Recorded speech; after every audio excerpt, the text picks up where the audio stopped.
Allez, on pense juste une seconde à ce matin. Il y a de bonnes chances que, sans même y réfléchir, une série d'actions se soit enchaînée quasi automatiquement. Le café, la douche, toujours le même chemin pour aller au travail, tout ça c'est un peu l'architecture invisible de nos vies. Et aujourd'hui justement on va voir comment on peut devenir l'architecte, comment on peut tout redessiner. La vraie question, c'est ça. Sur tout ce qu'on fait dans une journée, combien d'actions sont de vraies décisions réfléchies? Honnêtement, quand on y pense, la réponse est assez vertigineuse. C'est un peu comme si un pilote automatique prenait les commandes, juste pour que notre cerveau puisse souffler un peu. Et en fait, les études le montrent, plus de 40%, oui 40% de ce qu'on fait chaque jour, ce ne sont pas des décisions, ce sont des habitudes. C'est juste énorme. Ce pilote automatique, il est super puissant. Le problème c'est, que se passe-t-il quand il nous emmène droit dans la mauvaise direction? C'est exactement ce qu'on va décortiquer. Bon allez, on plonge dans le vif du sujet. Pour comprendre comment on peut changer une habitude, il faut d'abord jouer les détectives. Mais un détective de notre propre cerveau. On va essayer de craquer le code qui se cache derrière tout ce qu'on fait. Et pour ça, il y a l'histoire incroyable d'Eugene Poli. Cet homme, à cause d'une maladie, a perdu la partie de son cerveau qui gère la mémoire. Il ne se souvenait plus de sa propre maison ni de ses médecins. Et pourtant, chaque matin, il se levait, il allait dans sa cuisine qu'il ne reconnaissait pas et il se préparait son petit déjeuner. Comment c'est possible? Parce que son corps, lui, s'en souvenait. Cette histoire a été une révélation. Les habitudes, elles ne sont pas dans la même zone que la mémoire. Elles sont bien plus profondément enfouies, dans une zone qu'on appelle les ganglions de la base. C'est en quelque sorte le quartier général de notre pilote automatique. Alors, comment il fonctionne ce processeur? Eh bien, il suit une sorte d'algorithme tout simple, en 3 étapes. C'est ce que l'auteur Charles Duhigg appelle la boucle de l'habitude. C'est vraiment le mécanisme de base, le truc essentiel à comprendre. Et ces 3 étapes, les voici. D'abord, il y a le signal. C'est le déclencheur, ce qui met le cerveau en mode auto. Ensuite, il y a la routine. Bon, ça c'est l'action, le comportement lui-même. Et pour finir, la récompense. C'est la petite friandise pour le cerveau, ce qui lui dit « Eh, ça c'était cool, on garde ça en mémoire pour la prochaine fois ».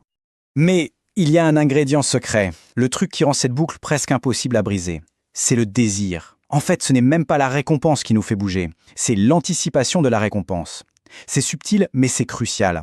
Des chercheurs l'ont vu avec des singes. Au début, leur cerveau s'activait quand ils recevaient du jus de fruits. Mais après un temps, le pic de plaisir arrivait au moment où ils voyaient le signal, avant même le jus. C'est cette attente, ce désir qui est le vrai moteur de la boucle. Donc, si on veut reprendre notre casquette de détective, la première mission, c'est de trouver le signal. C'est quoi le déclencheur? Et la bonne nouvelle, c'est que quasi tous les signaux rentrent dans l'une de ces 5 catégories. Ça peut être une heure précise, comme la pause de 15h30, un lieu, genre la cuisine du bureau, un état émotionnel, le stress, l'ennui, les autres, la présence d'un ami en particulier, ou alors l'action qu'on vient juste de finir, comme boucler un rapport. Ok, maintenant qu'on a compris la mécanique, passons à la pratique. Comment on fait concrètement pour changer les choses? C'est là qu'entre en jeu ce qu'on appelle la règle d'or du changement. C'est ce qui va nous permettre de passer de simples spectateurs à véritables architectes de nos habitudes. Et là, il y a un truc super important à comprendre. On ne peut pas juste effacer une mauvaise habitude. C'est impossible. Essayer de lutter contre juste avec la volonté, c'est un peu comme essayer d'arrêter un TGV en se mettant devant. Ça ne marche pas. L'approche, elle est beaucoup plus subtile, beaucoup plus intelligente. Et cette règle d'or, elle est d'une simplicité géniale. L'astuce, c'est de garder le même signal, de viser la même récompense, mais de changer la routine entre les deux. L'idée, ce n'est pas de combattre la boucle de fond, mais de la pirater, de la détourner pour donner à notre cerveau ce qu'il veut, mais d'une manière différente et meilleure. L'un des meilleurs exemples de ça, c'est les alcooliques anonymes. C'est un vrai chef-d'œuvre d'ingénierie comportementale. Le signal, c'est souvent un pic de stress, d'anxiété, ça ne change pas. La récompense recherchée, c'est le soulagement, le fait de se sentir entouré, ça non plus, ça ne change pas. La seule chose qui change, c'est la routine. Au lieu de prendre un verre, les membres appellent leur parrain ou vont à une réunion. C'est la règle d'or en action. Alors concrètement, comment on applique ça? Il y a un plan simple en 4 étapes. 1. Identifier la routine. C'est quoi le comportement qu'on veut changer? 2. Et ça c'est crucial, expérimenter avec les récompenses, pour découvrir ce que notre cerveau cherche vraiment. 3. Isoler le signal, on redevient détective, on note tout au moment où l'envie se manifeste. Et enfin 4, on se fait un plan, tout simple, du genre « quand ce signal arrive, alors je ferai cette nouvelle routine ». Ok, maintenant allons encore un cran plus droit. Et si un seul petit changement pouvait déclencher une réaction en chaîne et tout transformer? C'est le pouvoir de ce qu'on appelle les habitudes clés. Pensez à un effet domino. On pousse le premier et tous les autres suivent. L'histoire la plus folle à ce sujet, c'est celle de Paul O'Neill, le nouveau PDG d'Alcoa en 1987. Imaginez la scène, sa première réunion avec les gros investisseurs de Wall Street. Ils attendent des plans pour faire du profit. Et lui, il annonce que sa seule et unique priorité, c'est la sécurité des ouvriers. Objectif, 0 accident. Tout le monde a cru qu'il était devenu complètement fou. Sauf que O'Neill, lui, il avait tout compris au pouvoir des habitudes clés.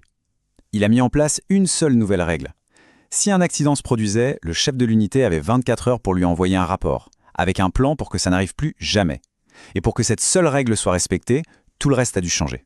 La communication, la hiérarchie, l'efficacité. Ça a déclenché une réaction en chaîne dans toute l'entreprise. Le résultat, il est juste hallucinant. Le jour où O'Neill a pris sa retraite, les profits d'Alcoa avaient été multipliés par 5. La sécurité, ce n'était pas le but, c'était le premier domino. L'habitude clé qui, en tombant, a entraîné tout le reste. Et pour nous, dans nos vies, est-ce que ça existe, ces habitudes clés? Bien sûr, la recherche en a identifié plein. Par exemple, faire du sport régulièrement. Les gens qui s'y mettent commencent aussi à mieux manger, à être plus productifs, sans même y faire attention. D'autres exemples? Dîner en famille, faire son lit tous les matins. Ce sont de petites victoires qui créent un élan et entraînent des changements bien plus grands. Et ça nous amène à une autre idée super intéressante. La volonté, ce n'est pas un don du ciel, un trait de caractère qu'on a ou qu'on n'a pas. Non, c'est comme un muscle. Il se fatigue si on l'utilise trop, mais on peut aussi l'entraîner. Starbucks, par exemple, entraîne ses employés à gérer les clients difficiles en leur donnant des routines toutes prêtes, des plans d'action. Comme ça, même quand leur muscle de la volonté est fatigué, ils ont une habitude sur laquelle se reposer. Donc, pour résumer, s'il n'y avait qu'une seule chose à retenir, ce serait ça. Nos habitudes ne sont pas une fatalité. Elles ne nous définissent pas pour toujours. C'est une science, c'est un code qui tourne dans notre cerveau. Et la bonne nouvelle, c'est que le mode d'emploi pour le réécrire, il est à notre portée. Voilà, en gros, la boîte à outils. Premièrement, comprendre le système. La boucle, signal, routine, récompense. Deuxièmement, la règle d'or. On isole le vrai désir et on change juste la routine. Et troisièmement, les habitudes clés. On se concentre sur un petit truc qui va tout entraîner derrière lui. Le vrai changement, il ne vient pas d'un grand coup de volonté héroïque. Il vient d'un tout petit ajustement, d'un truc minuscule, mais répété encore et encore. La question, au final, c'est ça. Quel est le tout premier domino qu'on a envie de faire tomber? Finalement, ça nous ramène à ce que disait déjà Aristote il y a des siècles. Nous sommes ce que nous faisons de manière répétée.